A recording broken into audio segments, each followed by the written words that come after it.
Good morning. Thank you for joining Mayer Brown's Global Financial Markets Teleconference Series. Today's call is entitled Securitization, What to Expect in 2022. My name is Gary O'Donnell. I am a partner in Mayer Brown's Chicago office and co-head our structured finance practice. I work on a wide array of structured finance transactions, including warehouse financings, whole loan purchases, sales and auctions, and private placements, and advising fintech companies, hedge funds, and large foreign and domestic financial institutions. First, a couple of housekeeping items. As regular listeners will know, this call is being recorded.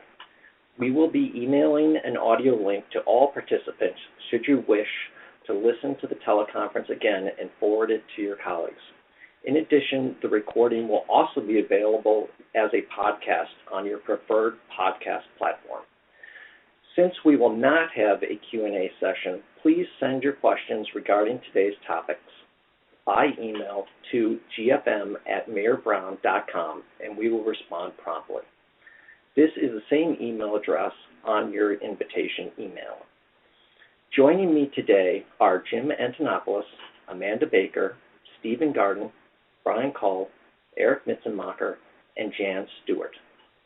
Jim is a partner in Mayer Brown's Chicago office and a member of the Banking and Finance Group and concentrates his practice in structured finance. He represents sponsors, issuers, and underwriters in U.S.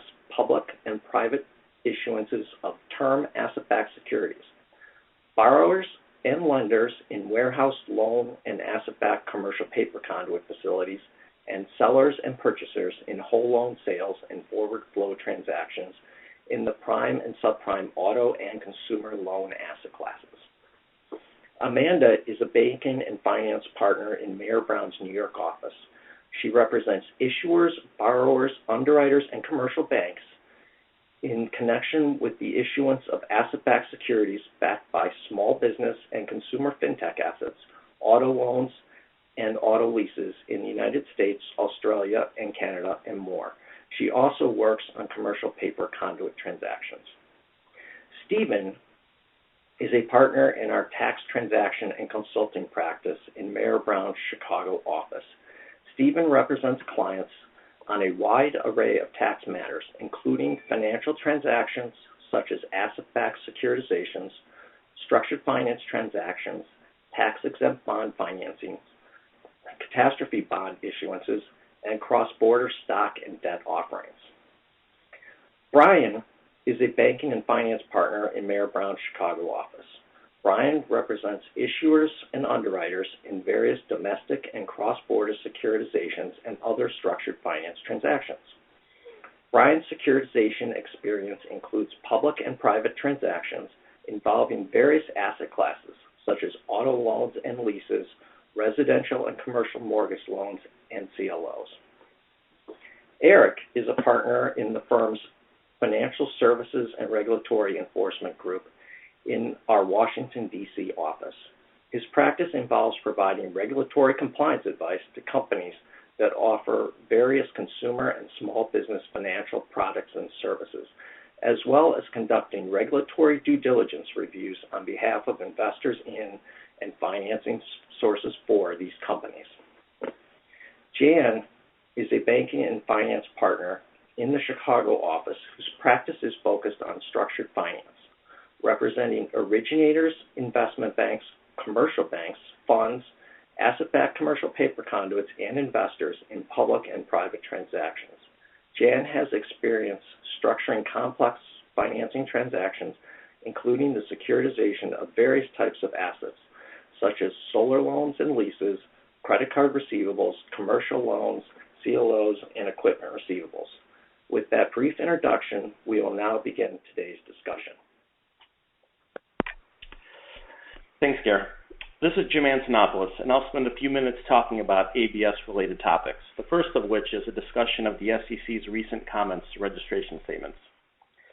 Many ABS issuers filed new registration statements during the middle and latter part of 2021, and more will be filing registration statements in 2022. And we didn't have a good sense of what the SEC was going to focus on during this round of filings, but two themes emerged during this recent round. climate change and the use of LIBOR as an interest rate benchmark. We'll first talk about climate change-related comments. In 2010, the SEC issued guidance regarding disclosure related to climate change, which served to remind SEC registrants of their disclosure obligations already required by existing SEC rules and general principles of materiality. Most ABS issuers viewed this guidance more relevant to corporate disclosure, and so we generally didn't see climate change-related disclosure in ABS offering documents. Each issuer that filed a registration statement last year received a comment from the SEC to revise the disclosure to the extent ABS investors may be impacted by climate-related events, including existing or pending climate change legislation or regulation. And so we saw different approaches in response, and we expect some time before a market approach develops this year. Some issuers simply added a few general references to climate change and existing risk factors. And this approach worked for early filers, but as more registration statements were filed in 2021, the SEC made clear that it was looking for more detailed climate change-related disclosure. Some issuers included lengthy risk factors detailing the impact of climate change on their business and operations as a whole, and the risks described were not limited to securitization activity or the origination and servicing of securitized assets. While other issuers included risk factors that were more tailored to the impacts of climate change on ABS transactions. For example, the impact that climate change and weather-related events could have on receivable performance, and the impact of legislation and regulations that could impact sponsors and servicers, and the effects on originating and collecting on underlying receivables. The SEC was also focused on floating rate notes and the use of LIBOR as a benchmark. As we all know, regulators have been very vocal about banks no longer referencing LIBOR as an interest rate benchmark, but those regulators don't have jurisdictional authority to stop non-bank financial institutions from referencing LIBOR. The SEC made very clear that it doesn't want to see LIBOR as the interest rate benchmark in ABS registration statements. Even where that disclosure included ARC or ARC-like hardwired LIBOR replacement language, the SEC took issue with this disclosure and even asked for registrants to confirm that they would not issue floating rate notes that reference LIBOR. Although we haven't seen many SOFR-based ABS deals in 2021 or so far this year, I think we'll see more in 2022. And so what remains to be seen is which SOFR convention will be adopted by the ABS markets, whether that be term SOFR, daily simple SOFR, compounded SOFR, or some other convention. Finally, I'll briefly talk about the latest developments in the National Collegiate line of cases, which is a proceeding involving a handful of Delaware statutory trusts that held private student loans and engaged in securitization secured by those student loans. Those trusts acted like any other trust in the securitization space in that they didn't have employees or actual business operations and engaged third parties to service and collect on student loans. In 2017, the CFPB filed suit against the trust, claiming that the trust had violated the Consumer Financial Protection Act by engaging in unfair and deceptive practices related to the servicing of the student loans. Again, even though all servicing activity was taken by third-party servicers. The trust argued that they are not covered persons under the CFPA. They're just special purpose entities that are passive and don't themselves service the loans. In the trust view, they're not subject to the CFPB's regulation. This past December, the Delaware District Court denied the trust motion to dismiss the CFPB's claim, allowing the enforcement action to proceed directly against the trust. The court believed that the reference to covered persons in the CFPA is broad enough to include actions taken on a person's behalf by another person, such as the actions taken by third-party servicers on behalf of trusts. And so in the court's view, the trusts were engaged in the business of collecting debt and servicing loans. In allowing the actions to proceed, the court ruled that the trusts were covered persons under the CFPA. And so this case raises a number of potential issues. One thing to note is that the court decision is not limited to securitization trusts or this particular asset class. The decision broadly applies to other asset classes and securitization and whole loan purchasers. And so in effect, the CFPB and states attorneys general can bring suit against securitization trusts and loan purchasers for a third-party servicer's violation of consumer financial laws and potentially seek damages, restitution, injunctions, and penalties. It remains to be seen how this will change servicing relationships and what oversight securitization trusts and loan purchasers will need to implement to ensure its servicers are complying with law. Also, in deal structures where a national bank trustee holds legal title to the securitized assets, it remains to be seen whether trustees will continue to agree to these structures and hold legal title if they're potentially subject to CFPB liability as covered persons. And now I'll turn it over to Eric Mitzenmacher to discuss some consumer regulatory topics. Thanks, Jim. This is Eric Mitzenmacher. For the next few minutes, I'll discuss the regulatory environment that we can expect in 2022, primarily with respect to consumer financial regulatory issues, but also touching a bit on small business and commercial credit that may also be impacted by federal or state regulatory developments. The regulatory environment in 2022 will involve a combination of issues, some of which will be reactive to the ongoing COVID-19 pandemic, and others of which will reflect a bit of a return to normalcy as to federal and state regulatory priorities and longstanding concerns. With respect to reactive issues, we are unfortunately not likely to see the formal end of the federally declared COVID-19 emergency, which means ongoing applicability of credit reporting and other consumer protections under the CARES Act at the federal level, and the continuing existence of lingering COVID-19 relief provisions at the state level. At the same time, we are also not seeing the pressure at the federal or state levels that we saw in early 2020 into 2021 to develop new consumer protections related to COVID.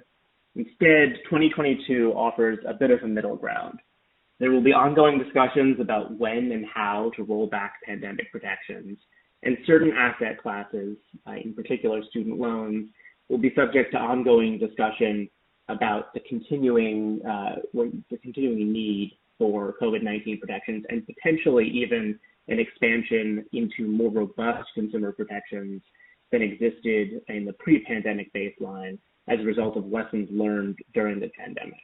With respect to student loans in particular, the discussions that we see progressing over the course of 2022, though not necessarily maturing to the level of enacted legislation, include the possibility for expanded rights to discharge student loans in bankruptcy.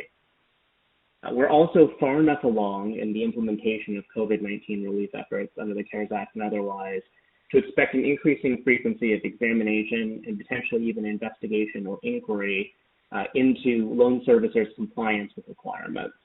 We have already started to see that at the CFPB and federal banking regulator levels, and expect to see an increasing number of state regulators become involved in assessing loan servicers and potentially even loan originators' compliance with a variety of obligations that came into effect in 2020 and 2021, many of which remain in effect.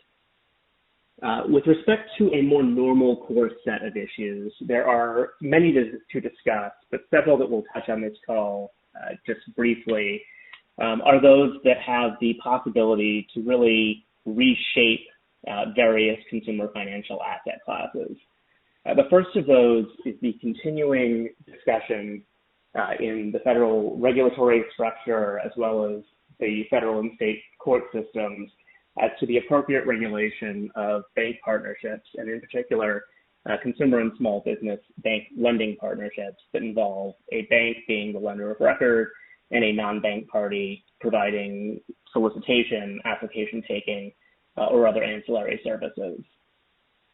Ongoing into 2022, we have a set of cases that seek to challenge Madden fixed rules that were implemented by the FDIC and the OCC in 2021, and that are currently in effect and providing a level of comfort to the markets for bank-originated loans. That litigation is likely to progress to a degree in 2022 and perhaps give signals as to whether the Madden fixed regulations will remain in place, though it is unlikely that we'll have a final answer this year. We're also seeing the continued evolution of the true lender issue, which is the question of whether in any given bank partnership, the bank is the lender for regulatory purposes. The true lender issue developed over the past couple of years in the form of federal regulation that was eventually invalidated by the Congressional Review Act, such that we're back to our pre-pandemic baseline. At the same time, we see ongoing litigation brought by aggressive state regulators and private plaintiffs, in particular in the District of Columbia, Maryland, and Massachusetts, as well as states beginning to shift to their own legislative and regulatory processes with the addition of or amendments to licensing and usury laws to address situations in which non-banks act as agents to banks. Beyond bank partnerships, we're also seeing federal and state interest in various emerging products, some of which have made great strides into the consumer marketplace during the pandemic. The products that seem to be at the pinnacle of regulatory interest at this point include buy now, pay later products and earned wage access products, both of which have reached a level of maturity and market volume to warrant, at this point, inquiry, though not necessarily examination or investigation into violations of law. We also see increased CFPB interest in companies outside of its historic purview. Jim already discussed the developments related to certain securitization trusts that may fall within CFPB's examination or enforcement authority. But another example would be the CFPB's recent interest in big tech, through inquiries about their payment processing solutions and evolving inquiries with respect to various credit products that are implemented through fintech channels and that may involve companies that are primarily technology-based rather than historically involved in the provision of financial services. Finally, we also see a theme of 2022 being a continued focus on small business and commercial credit programs and the evolution of regulation at the state level in particular with respect to those programs. We've seen recently the development of limited disclosure regimes that have historically been focused on consumer products being extended to certain small business or commercial credit.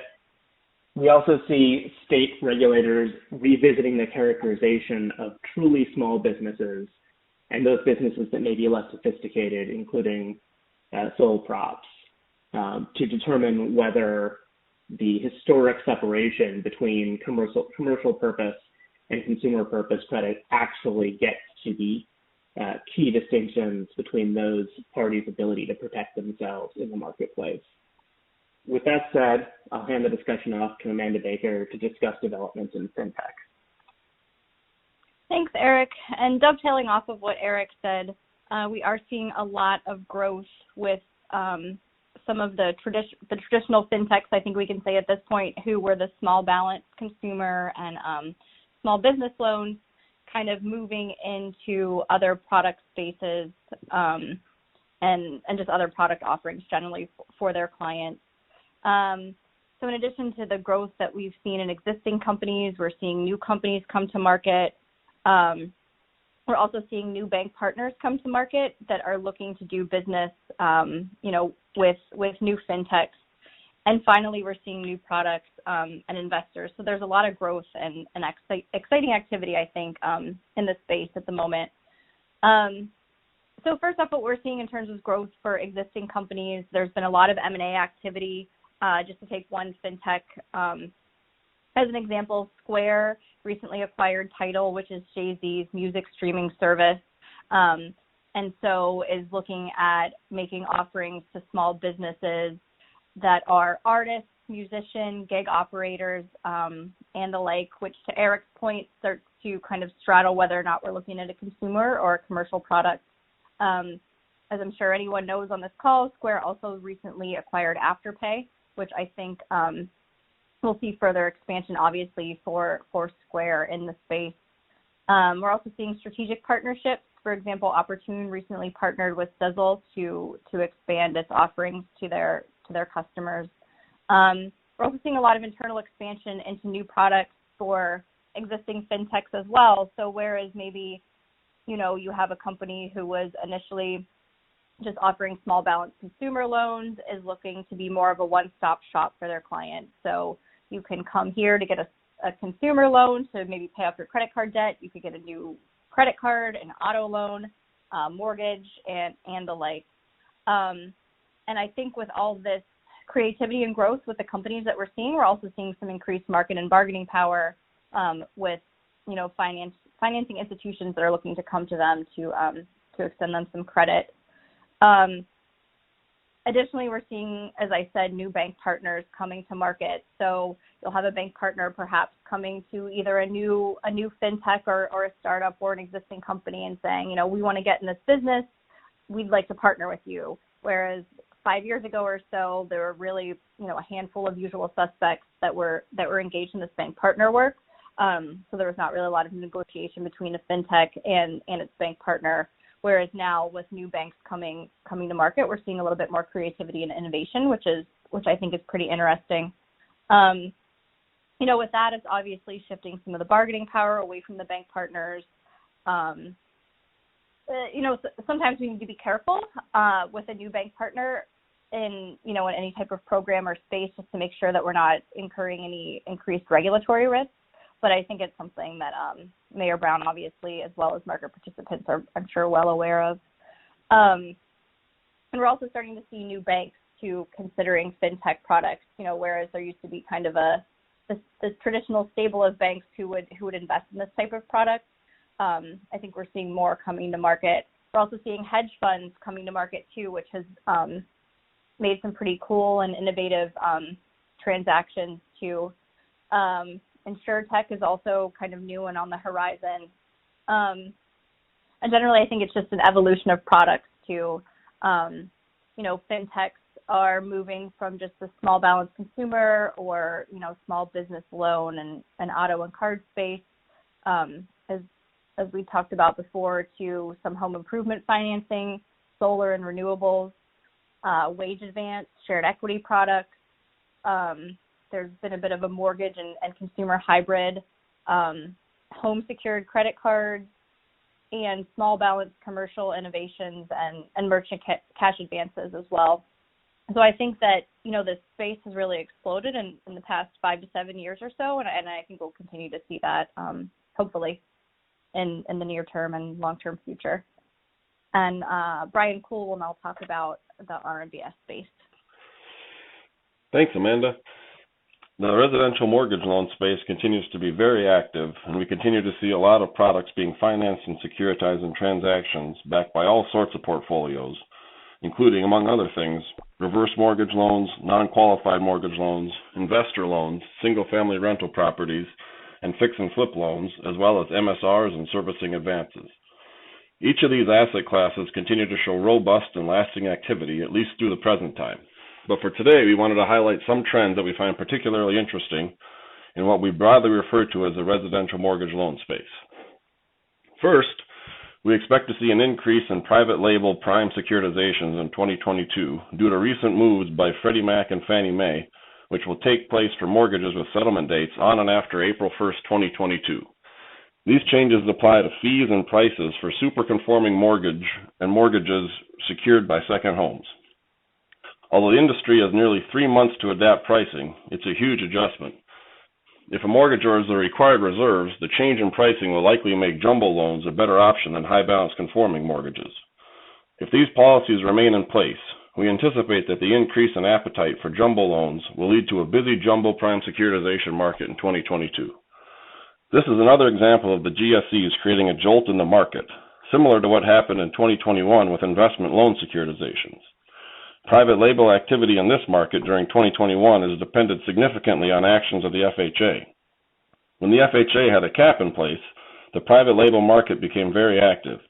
But once the FHA suddenly and surprisingly lifted that cap, then private label activity slowed significantly and mostly came to a halt, much to the chagrin of people who had or were in the process of building a platform for investment loans. It will be interesting to watch the FHA's actions regarding both jumbo prime loans and investment loans, as activity within the private label market will almost certainly be driven by the FHA's policies. One type of transaction that we've been working on and that we anticipate will continue to grow in 2022 is the mortgage warehouse securitization. Although the concept has been around for at least a decade, in the last couple of years we've seen a proliferation of these deals. These transactions are hybrids between repurchase facilities and securitizations that are typically, but not universally, rated deals that allow capital markets investors to invest in mortgage warehouse exposures. In these deals, the owner sells mortgage loans to an issuer pursuant to a revolving purchase agreement. The issuer then issues notes to investors that are secured by the issuer's interest in the mortgage loans and the repurchase facility. These deals are typically full recourse to the sponsor or a guarantor and are usually subject to an objective mark-to-market mechanic. We expect to see continued growth in these mortgage warehouse securitizations throughout 2022. Another interesting new product that came to life in late 2021 and promises to continue to gain traction throughout 2022 is the securitization of home equity investment option contracts. We worked on the two very first securitizations of option contracts, each of which closed in the fourth quarter of 2021. And we are already working on multiple deals that are expected to close in the first half of 2022. A home equity investment option is a contractual option acquired by an originator, giving that originator the right to participate in the change in value of an owner-occupied residential property in exchange for a cash payment to the owner. This unique product raises a couple of legal questions in the context of a securitization. The first question is whether options are swaps under the Commodity Exchange Act. If so, the securitization issuer, as the holder of the options, would hold a commodity interest, and the pool of the options would be a commodity pool under the Commodity Exchange Act, which would require the issuer to register as a commodity pool operator. Under the Commodity Exchange Act, a swap is defined broadly to include, among other things, an option of any kind that is based on the value of financial or economic interests of property of any kind, unless such option is subject to a specific exclusion. We are of the view that options should not be considered swaps, but should be construed as consumer agreements, and thus excluded from the Commodity Exchange Act's definition of swap, which is consistent with the interpretations of the Commodity Futures Trading Commission. The pool of options, therefore, is not a commodity pool, and the issuer is not required to register as a commodity pool operator. The second question raised by securitization of options is whether securitization of options is subject to the U.S. credit risk retention rules. If so, the sponsor, or a majority-owned affiliate of the sponsor, must retain an economic interest in the credit risk of the securitized assets in accordance with the risk retention rules. Under the risk retention rules, the sponsor of a securitization transaction is required to hold the retained interest, and a securitization transaction is defined as a transaction involving the offer and sale of asset-backed securities by an issuing entity.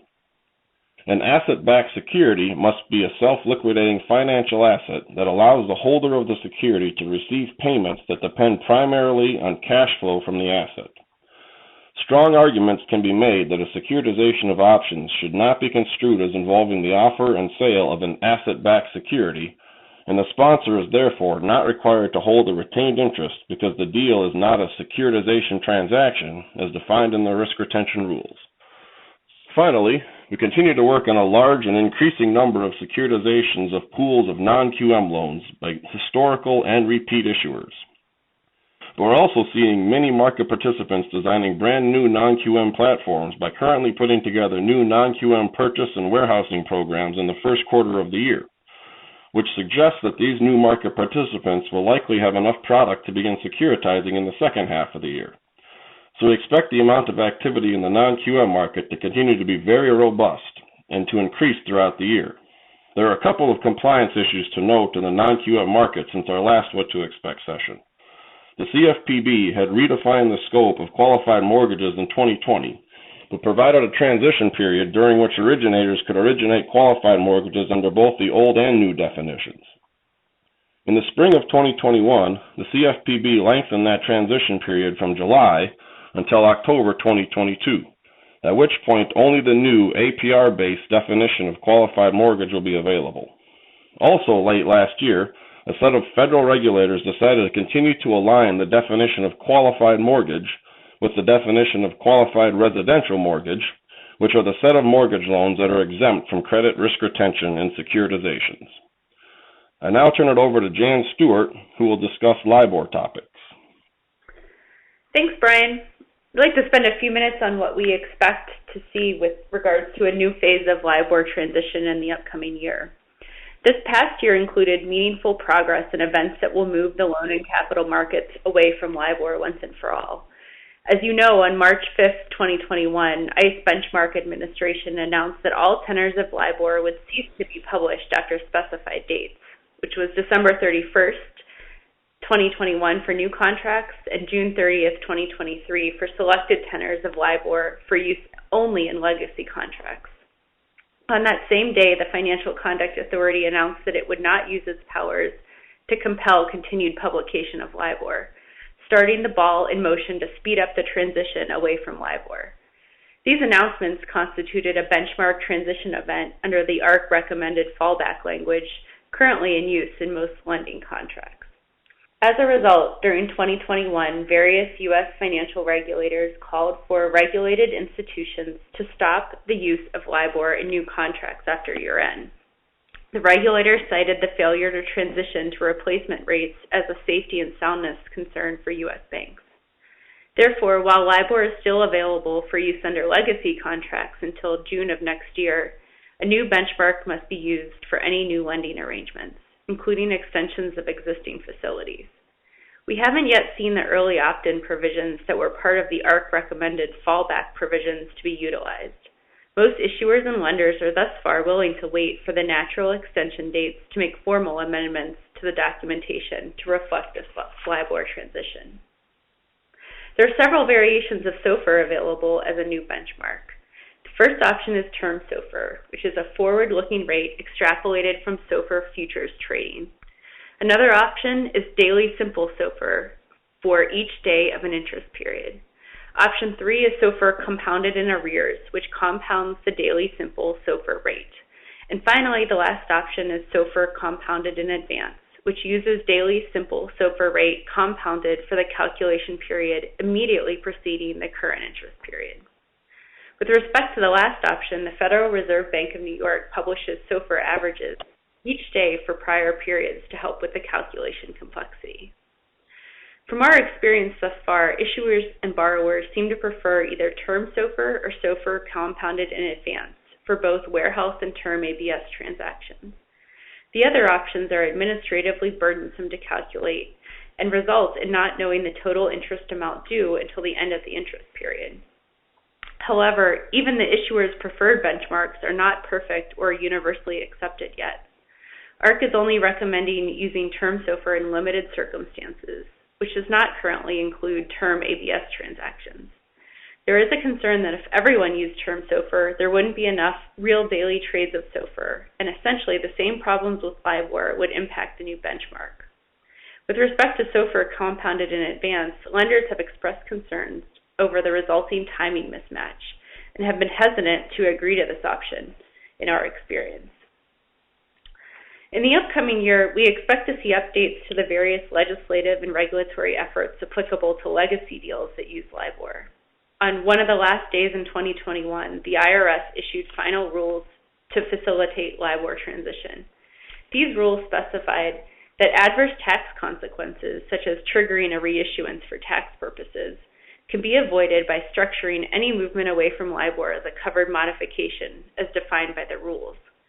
One important late modification to these rules from previous IRS proposals was to no longer require the fair market value of a contract that is modified to a replacement rate to be substantially equivalent both before and after the change was made. The removal of this requirement will make qualifying for the IRS safe harbor easier.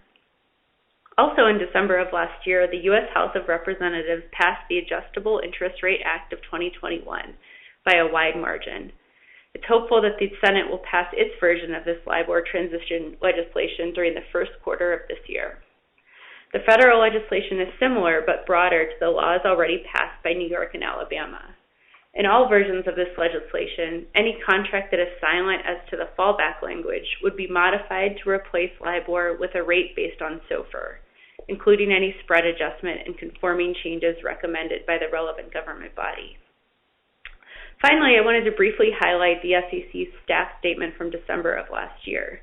In this statement, the SEC encouraged reporting companies and ABS issuers to consider LIBOR in each area of required disclosure to provide detailed, meaningful insight to investors about the effect of LIBOR transition on the company and investment in the offered securities. The SEC urged qualitative and, when material, quantitative disclosure about the status of compliance with regulatory guidance and suggested that disclosure of the notional value of LIBOR exposure in contracts that extend past the dates when LIBOR is no longer available be included in disclosure. Issuers and sponsors will need to evaluate their current LIBOR exposure to satisfy this SEC mandate. Turn it over to Steve Garden for some tax thoughts. Thanks, Jan.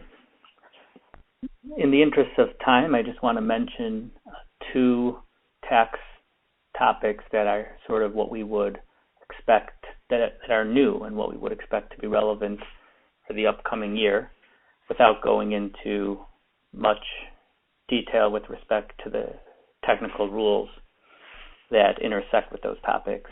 The first one is what Jan already mentioned with respect to IBOR transition. Jan noted that on January 4th of this year, the IRS published what are final regulations with respect to the tax rules for transitioning from IBOR to a benchmark replacement rate. Originally proposed regulations were published by the IRS in October of 2019, and after receiving comments with respect to those proposed regulations, we now have the final regulations that will govern the IBOR transition. The headlines from those new final regulations is one that Jan mentioned, which is that instead of having a substantially equivalent fair market value test between the instrument with the discontinued IBOR rate and the sort of new instrument with the replacement rate, you no longer need to test the fair market value of the instrument to confirm that there has not been a modification that will result in a deemed exchange of the old instrument for the new instrument, which could result in tax consequences to the parties to the contract. Rather, there's a new framework with respect to IBOR transition.